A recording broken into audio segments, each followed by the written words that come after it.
On the 22nd of March 1999, a terrified woman ran through the streets of New Mexico, naked. 911. She'd escaped after being held captive by sadistic sexual torturer David Parker Ray. She wasn't his only victim. I was scared. I didn't know if he was going to kill me or not.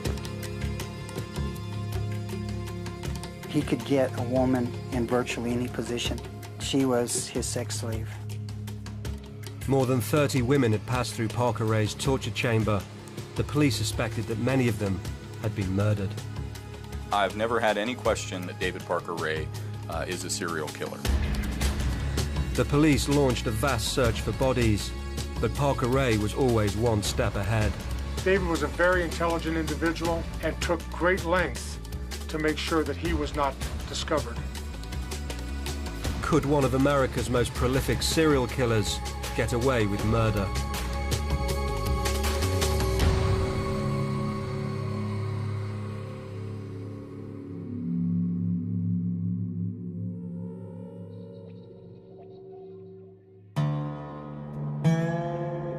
New Mexico, a barren land with the second highest murder rate in America. Cut off from the world by 40,000 square miles of desert, Truth or Consequences is a town where people go about their business and few questions are asked. Population 6,000 and falling. Truth or Consequences has kind of an undercurrent of criminal activity. We investigated a murder where a guy was stabbed 43 times. We had another murder where a guy beat his wife and put her in the trunk of the car and burned her in the car. Then there was a man found dead in his apartment. He had blue panties on and no other clothes. He had a doorknob inserted in his rectum. This is just a community where strange and bizarre crimes occur. On the 22nd of March 1999, the police received a call that would open a case far more shocking than anything they'd seen before.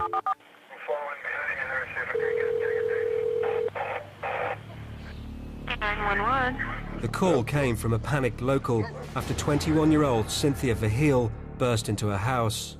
She was naked except for a metal dog collar attached to a 6-foot chain. Yes, I'm calling for a young lady that ran into the house. She says she's just been raped. She's got her chain on her and everything. Send someone right away. This lady's naked and everything else. She said they've been holding her for 3 days.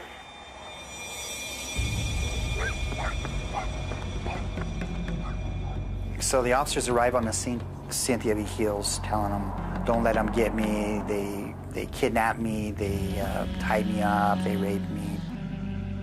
The officers, of course, you know, who and where and all these questions are coming up in their minds. And sometimes it's really difficult to get answers from a frantic person. Cynthia Verheul was a prostitute with a heroin addiction. She said she was abducted by a client and driven to a house on the outskirts of Truth or Consequences. As far as when a police officer is called to an incident involving a prostitute, that's always in the officer's mind is what degree of credibility do I give this lady? Especially if it's a real bizarre story. The house belonged to David Parker Ray, a 59-year-old mechanic.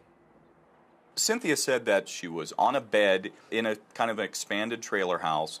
She was naked. She was handcuffed, and she had a collar around her neck, which was attached to a pole. She was given a bucket for a toilet. She was sexually assaulted. She repeatedly sexually assaulted. She was under the impression she was going to be killed, so she was desperate to get out. Cynthia Verheul said that she was held in this house for 3 days. On the third day, Cynthia Verheul said that a fight ensued. A lamp was broken. Cynthia Verheul then was able to escape out the back door of this residence. Parker Ray was arrested. The police obtained a search warrant for his house to investigate the prostitute's allegations.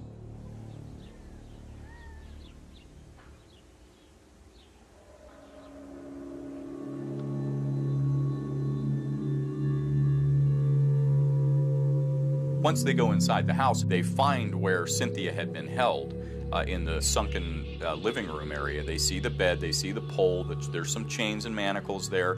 There's a bucket with her waist on the floor.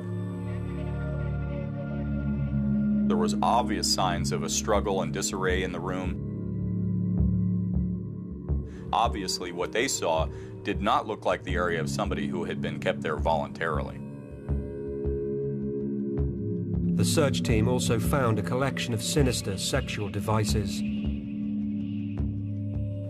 Everything that they were seeing did nothing for them except to add evidence and corroboration to what Cynthia, their victim, was telling them.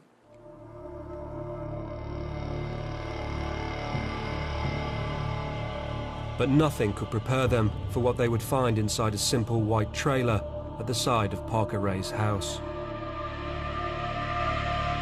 It wasn't really until the utility trailer was opened that we really began to get a good understanding of what we were potentially dealing with. Then Pandora's box was opened.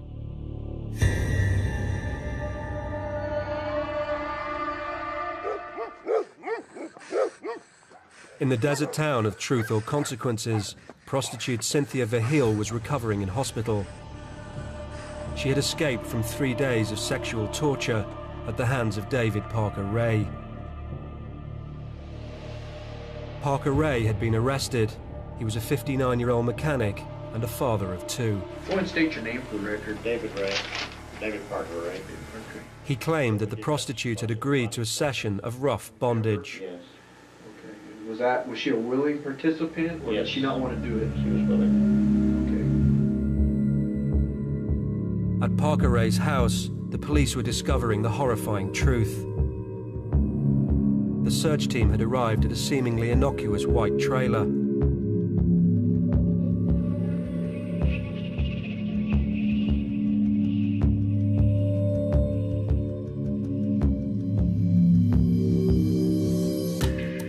It was pretty amazing. It was remarkable. I'd never seen anything like it in my life. The first thing my eyes focused on was this black chair, which turned out to be a gynecology chair, just sitting there empty. There was medical equipment and everywhere. Drills, modified drills with sexual devices on them and cages. I mean, it was just this unbelievable looking den. This was a torture chamber. David Parker Ray called the trailer his toy box, or Satan's den. To see it the first time just kind of gave you a feeling of sickness, and it was just remarkable how everything was set up. Everything in here denoted pain. Everything in here denoted destruction. There were several items in there that were obviously meticulously crafted by hand and were very, very sinister. David was known as very adept with his hands, as an excellent mechanic. By day, Parker Ray worked for the local state park. And this is David's truck right here, his original truck. He was well respected for his technical ability. To those who knew him, he was not the kind of man who tortured women in his spare time. He was just a real nice guy. He just, real nice, real smart. He was always eager to help these other guys do things, you know, around here. And these are some things that he's made. He named them snake catchers. That's a rope through a piece of pipe. Put the snake in there. It's a pretty creative piece of work he did there.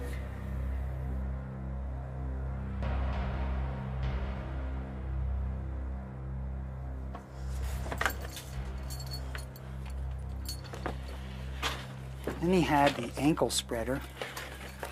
This looks like something that he would have made, and he has it labeled ankle spreader.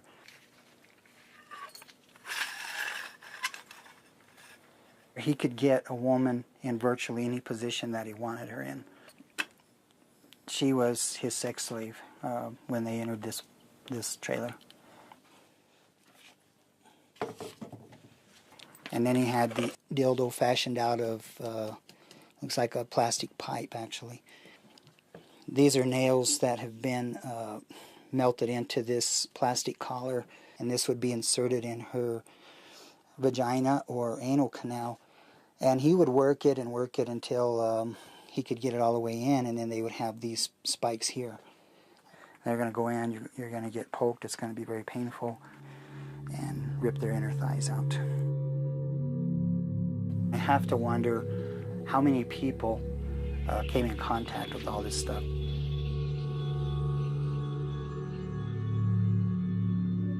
Parker Ray's terrifying den was evidence of a long campaign of sexual torture. The consensus was pretty clear that there were going to be additional victims here. For example, the utility trailer was taken apart virtually, and we collected trinkets, rings, necklaces, jewelry. They came from somebody. Despite police appeals for more women to come forward, Cynthia was still the only known victim. But as a prostitute and drug addict, she might not be believed in court. The police needed more credible witnesses.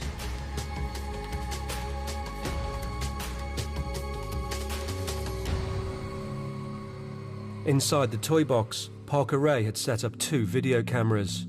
The suspicion was that he had recorded the suffering of his captives. It made sense to believe and was logical to deduce that there were videotapes somewhere. And many, many were found. There were probably 100, at least 100. Most of the tapes contained nothing of relevance, but one would prove explosive.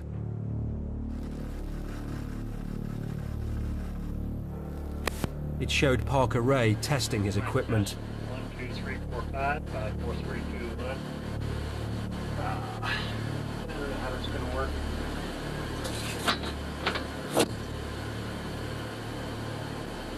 Then it cut. This might turn off. And when it came back to life, Parker Ray was with a captive.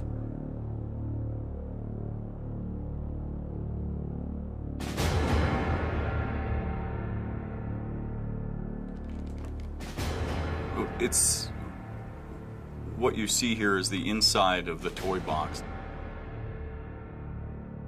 You see a youngish, blonde-haired woman with David, strapped down naked. He's standing over top of her or kneeling next to her at all times. He's constantly touching her, and it's obvious that he's trying to get some kind of sexual gratification out of this. She appeared to be unconscious, or at least unresponsive to anything he was doing to her. This doesn't have any of the earmarks of a consensual encounter between 2 people who just enjoy this kind of behavior. The videotape was crucial evidence of another victim, but who she was a mystery. We're looking at this videotape, and we need to know who this person is. He moves her leg at one point, and what's exposed on her right calf, on the outside of her right calf, is a tattoo. And you can see it in the video, but it's not clear, and it looks like a pretty, it looked like a pretty big tattoo. So we took this tape to the FBI to have it enhanced. Once the image was enhanced, we provided that to the media. Very shortly afterwards, a woman came forward and said, "That's my tattoo. That's me."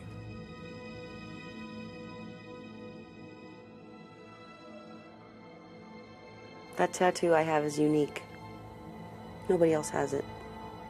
Kelly Van Cleve was a 25-year-old childminder. She was a friend of Parker Ray's daughter, but had no recollection of ever going to his house, and no idea why the FBI had a picture of her tattoo. They told me that it came off of a video they found in David's house. Toy box, as they called it. It was weird, and I was scared. Initially, it was clear that she was having difficulty remembering everything that had happened to her in the utility trailer and in her experience with David. Before the FBI contacted me.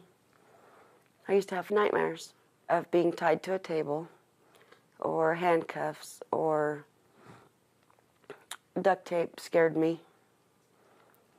But I could never put any of it together. And then when the FBI called, then I knew they weren't just dreams, nightmares. They were real. Kelly was struggling to remember the details of what Parker Ray had done to her. But the police had made a chilling discovery in Parker Ray's house, which would explain everything. A tape recording, in his own voice, that he played to initiate his victims. Hello there, bitch. I'm going to tell you in detail why you have been kidnapped, what's going to happen to you. This was sinister stuff.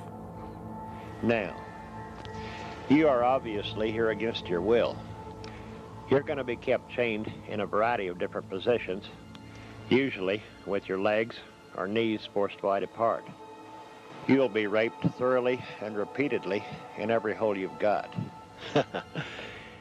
Midway through, the tape revealed that Kelly's memory loss may have been no accident. You're going to be drugged up real heavy with a combination of sodium pentothal and phenobarbital. You're not going to remember a fucking thing about this little adventure or what has happened to you. Sodium pentothal and phenobarbital numb pain and induce amnesia. It seemed Parker Ray was using drugs to control his victims and ensure they would not remember his crimes.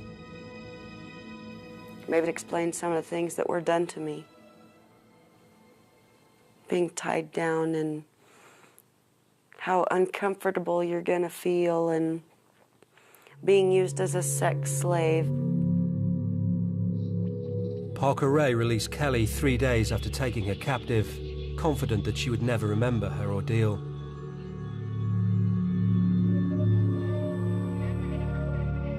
But as the police questioned her, memories started to surface. Over time, she was able to piece together elements of her captivity in the toy box. I didn't know how long I had been there. I could see under the duct tape once in a while. Had all kinds of sex devices and whips and chains and stuff. I remember him coming and going several times, but I don't know how many times. When he was in there for a long time. I was scared. I remember telling him that I wanted to go home. I didn't know if he was going to kill me or not. I don't ever remember drinking or eating anything. He let me up to use a porta pot once, but I was shackled to do that.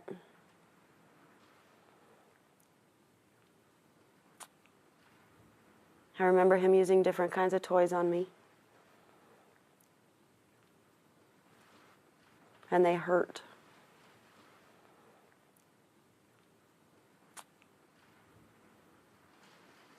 That's about all I remember.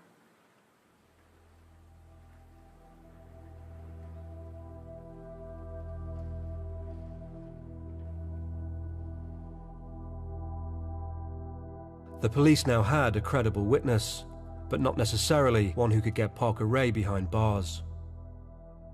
The potential weakness that she had, she didn't remember certain things. She didn't have a clear recollection of others. And that weakens the case and the overall picture that the jury is going to be given of exactly what David was up to. The prosecution needed more, and by Parker Ray's own admission, there were many more victims to find. In his tape recordings, he indicated that he had been involved in sexual assault since he was 15. David was arrested when he was 59. So he has approximately 44 years of practice. As of the time this tape was made, I've taken 37 women for these purposes. Hell, maybe more by now. With so many victims unaccounted for, there was a fear that Parker Ray was more than a sadistic torturer. He could be a prolific serial killer. You are expendable. It may sound harsh and cold, but I won't have any qualms at all about slicing your throat.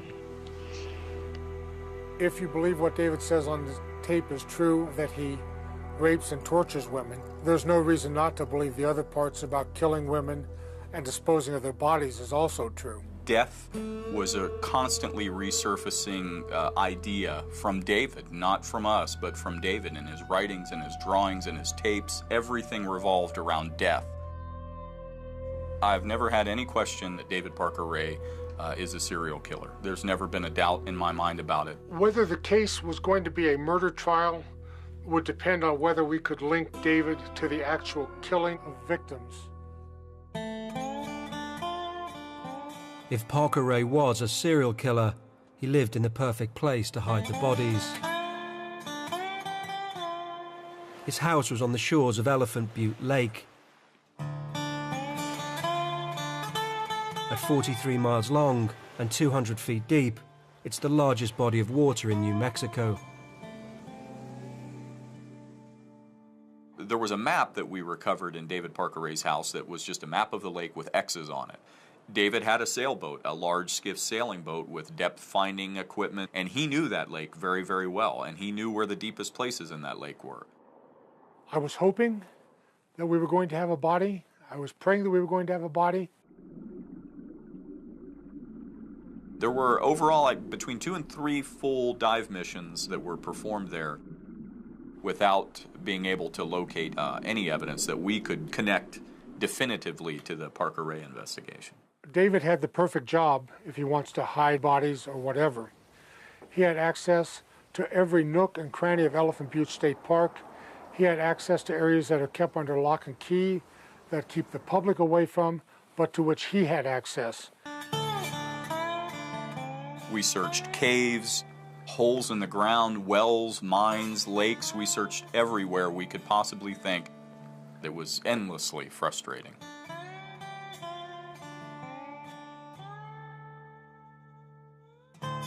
The case against Parker Ray was weak. The best witness had a patchy memory, and unless bodies could be found, there was a chance that a murderer would walk free. He was an intelligent man and capable of going the extra mile and making an extra effort, especially when it came to this kind of behavior, to do what he needed to do to avoid detection, and I believe that's what he did. But Parker Ray hadn't thought of everything. An extraordinary confession from one of his acquaintances was about to blow the investigation wide open. Police believed that victims of David Parker Ray's campaign of sexual torture were buried in the New Mexico desert. But no bodies had been discovered, and the case against him was on rocky ground. The only known surviving victims were a heroin-addicted prostitute and a woman whose memory of her captivity had been scrambled by Parker Ray's cocktail of drugs.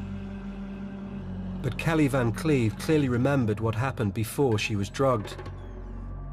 In July 1996, she was abducted from this once bustling bar on the outskirts of Truth or Consequences.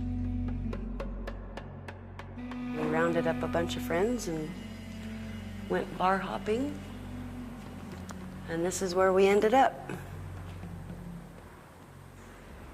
We always ended up here. No matter where we started, this is where we quit. There used to be a little mini bar sitting here.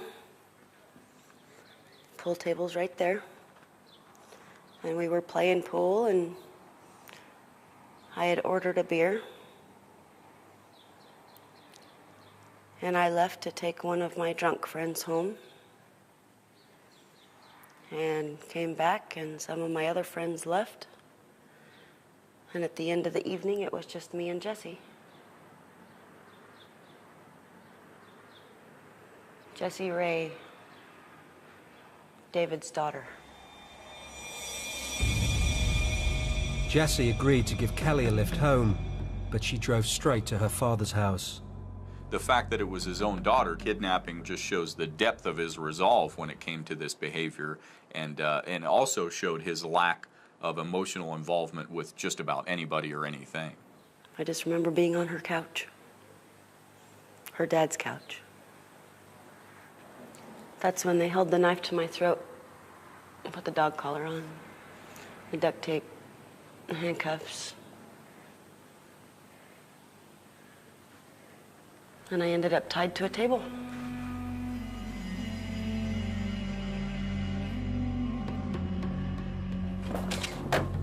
Jesse, you have anything to say this morning? Jessie Ray was arrested for her role in Kelly's abduction. Are you optimistic that you'll be out soon? Yeah. It wasn't the only time she'd taken someone home to meet her father. In July 1997, 1 year after Kelly's abduction, a friend of hers had gone missing from the same bar. Marie Parker was a 21-year-old mother of 2. It was almost midnight. She said she was going to go home and check on her kids. She'd be right back. By the time the bar closed at 2 o'clock, she still wasn't there and her car was still there, so... But somebody said Jesse followed Marie out. No one has heard from Marie Parker since that night. She had 2 little girls. There was no way she was going to leave her kids. So I knew something had happened. The similarities between Kelly's abduction and Marie's disappearance seemed unlikely to be coincidence. You ever heard of a woman named Marie Parker? Not really, no. She's a woman that disappeared about 2 years ago. And I just thought I'd ask, since I had the opportunity, I'd ask, see if you had any information that you could provide me with that. With Marie Parker, we knew he was involved, but we didn't have enough information or evidence to pin anything on him. She's the one that disappeared from one of the bars? Yes, sir. I know of the incident, that's all. You weren't a part of that by chance? No, certainly not. On the night Marie disappeared, Jessie Ray had been at the bar with a friend of her father's called Roy Yancey. The police suspected he was an accomplice and brought him in for questioning. His statement was astonishing. From what I understand is that he's had many years of kidnapping, torturing, and killing women. The story that Roy gave was that Marie Parker had in fact been a victim of David Parker Ray, that she had been abducted while she was in the toy box. She was systematically tortured over a period of a couple of days. When she wasn't being tortured, she was placed on a cot and slid underneath a part of the wall in the toy box that they could shut and lock. And at the end of all of this, the information that Roy Yancey gave us was that he was instructed to kill Marie Parker by strangulation. How did you come up with the idea to kill Marie? That was David Ray Parker's idea. It's pretty remarkable. It just seemed like it went up to a different level, and each level it went up to, it became more overwhelming. And then I began to wonder, where's it going to end? I know they ended up giving me a rope and telling me to strangle her. And she wasn't dying fast enough. Okay, but you said she wasn't dying fast enough. Was she struggling, or? Yeah, she was struggling. We have no doubt that his statement was accurate. His details were such that it's unquestionable that Roy Yancey killed Marie Parker. I was told not to tell anybody anything, or I was going to be killed and thrown in the ditch. And who told you that? David. If Roy Yancey could take the police to Marie Parker's body, they'd finally have the evidence to link Parker Ray to murder. David and Roy, according to Roy Yancey, took the body out to a remote location in the desert, rolled it down a ravine, covered it up with a little bit of dirt, and then drove back. And Roy was very specific and detailed about the location where this happened. He remembered, he said pretty well where this was.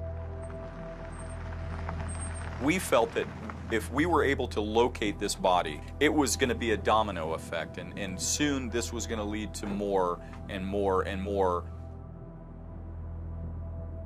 We spent the better part of a week with Roy Yancey going to several different locations. We had 40 people out looking in these areas. We had helicopters out looking in these areas, and still we weren't able to recover a body. And Roy's, I guess, hypothesis, which seems to be credible and makes sense, is that David returned to that location after the body had been disposed of and relocated it. Yet again, David Parker Ray had been meticulous in avoiding detection. We spent a great deal of time chasing an intelligent man who was well versed in what he was doing and certainly able to cover his tracks very effectively. We were always one step behind him. There's thousands upon thousands of deep, narrow ravines, nooks and crannies, and where do you look? We could be standing above her right now and never know it. And I often wonder how close did we actually come to her or some of the victims during the course of this. Roy Yancey pleaded guilty to second-degree murder and was sentenced to 20 years. But David Parker Ray maintained his innocence, and without Marie Parker's body, murder charges could not be brought against him. It's extremely frustrating to know that he's committed murders and yet not have sufficient evidence to bring this matter to a resolution in a court of law. But the fact that we couldn't prosecute him for murder made it all the more important that we successfully prosecute him for the rape, tortures, and kidnappings that we could prove in court that he did. The trial of David Parker Ray began on the 29th of June 2000. His fate now lay entirely in the hands of Kelly Van Cleve. Despite her patchy memory, she would have to convince a jury that he had kidnapped and sexually tortured her. I didn't want to go to court. I didn't want to have to go face him.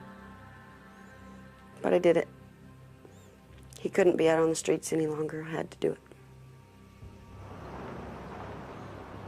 Because I had to do what I could to save other women.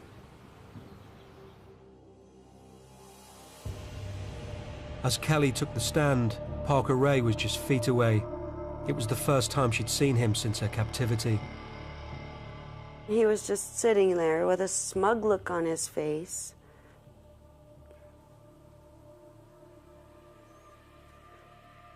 And it pissed me off.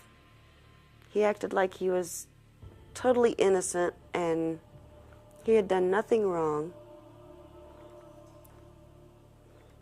I didn't want to cry and let him know how much he hurt me.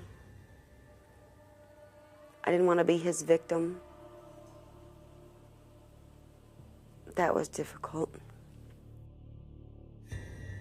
Kelly explained what she could of her ordeal in the toy box, but under cross-examination, she was attacked rigorously. The defense point of view has to be, in this case, that she's not a credible witness and therefore should not be believed because she couldn't remember what happened. You sit up there on the stand and wonder, are these guys going to believe me? David's story was that she came over quite willingly, that they had some beers, and that she had consensual sex, that the sex became kinkier as she stayed longer, and that he cleaned her up and sent her home at the end of it. Just lies. I think that was the most difficult part, was all the lies that they said. I could have faced David without the lies. People often do things that they can't live with. And so they have to change the way they feel about what happened, or the way they report what happened, or the way they feel about themselves to account for that behavior. The defense's claims that Kelly had consented to be in the toy box were contradicted by Parker Ray himself on the initiation tape that he played his victims. You are obviously here against your will. You'll be raped thoroughly and repeatedly in every hole you've got. But there was a problem. Kelly could not remember if Parker Ray had played the tape to her, so the judge ruled it was not relevant. The jury was not allowed to hear it. The suppression of the audio tape weakened our case because they were not able to hear David's actual planning, preparation, and his own voice. You're going to be kept like an animal. As far as I'm concerned, you're a pretty piece of meat. Your pussy and asshole is going to get a real workout. This was essentially a confession. The prosecution did have one more weapon to draw on: the video footage of Parker Ray torturing Kelly in the toy box.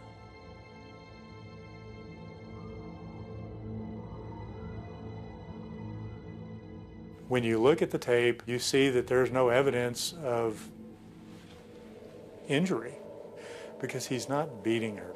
He's touching her gently. He caresses her breasts. He lightly rubs her stomach. He lightly rubs her arms. She was able to sit there and loosen up her joints and the way you would if you'd done something strenuous. And that was our interpretation of the tape. I knew the defense was going to try to turn everything around on me. But I didn't think that with the tape, I figured everybody would know. Everybody could see I wasn't there willingly. After a 2-week trial, the jury retired to consider whether Kelly's testimony was enough to lock up Parker Ray for life. Kelly's the one who the jury has to believe in order for them to return a guilty verdict. I didn't think there was going to be any way that a jury would come back with a not guilty verdict in this. When they finally made a decision and everybody got back to the courtroom, I knew it was going to be a guilty verdict. It had to have been a guilty verdict.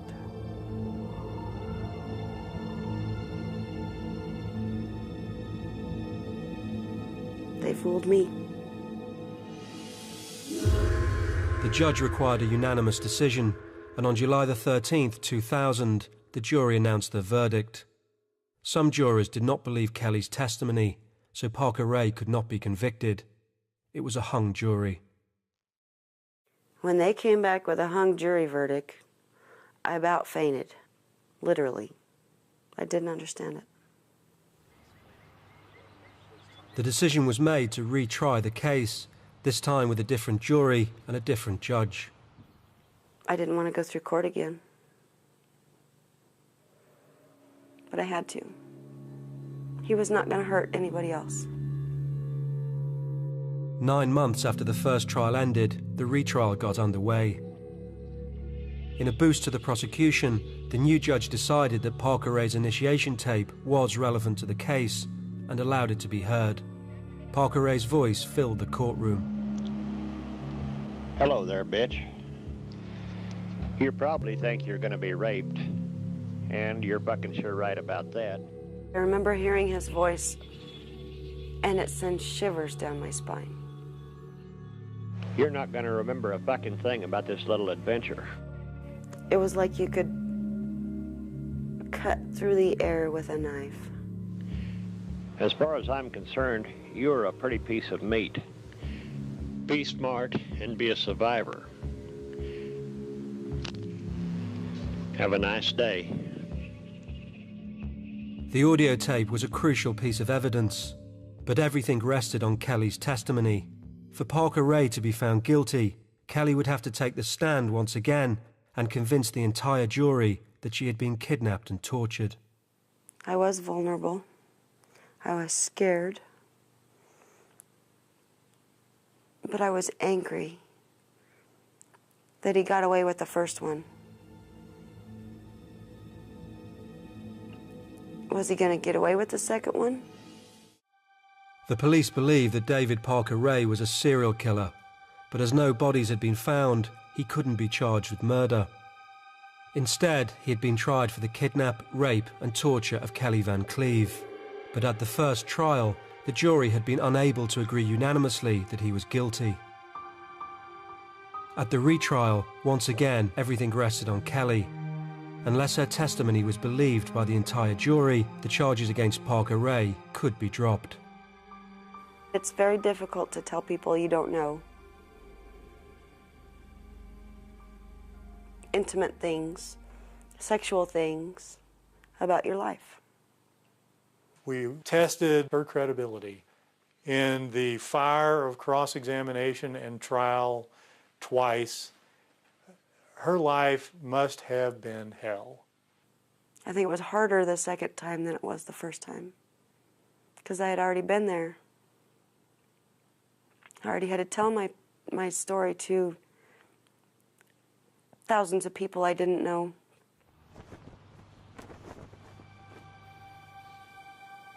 And that first jury didn't believe me. On April the 16th, 2001, after a week-long trial, the jury retired to consider what they'd heard. It took them just 5 hours to reach a unanimous verdict. I was sweating. I didn't know what they were going to say. Had no idea.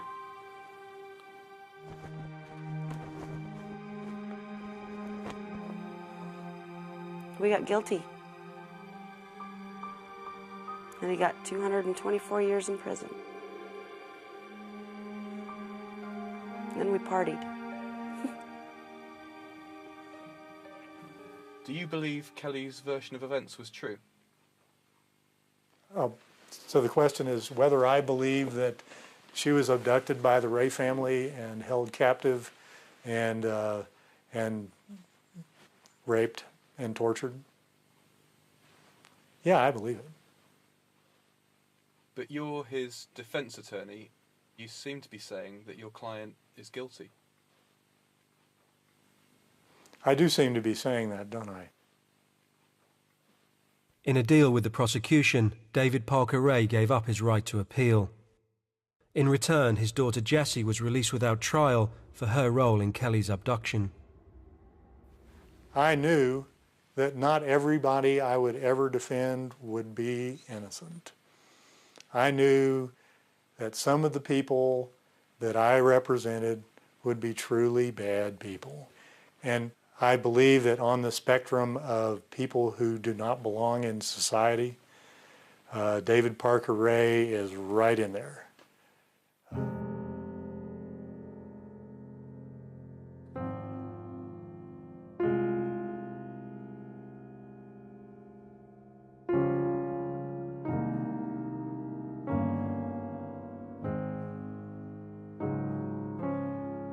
Was justice done? I don't think justice can ever be done in these types of cases. What David did to these women, no amount of punishment to him can take away what those women have to live with. David took too much of me away. I feel like I'm a totally different person. I don't go anywhere. I don't trust anybody. I miss the old me.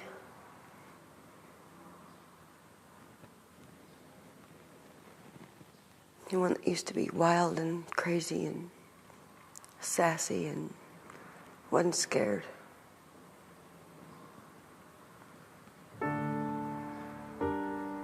I would do just about anything to get the old me back.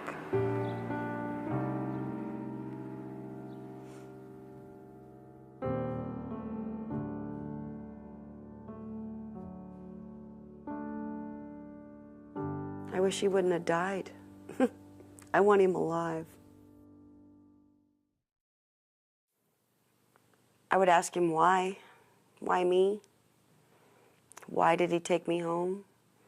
Why didn't he kill me?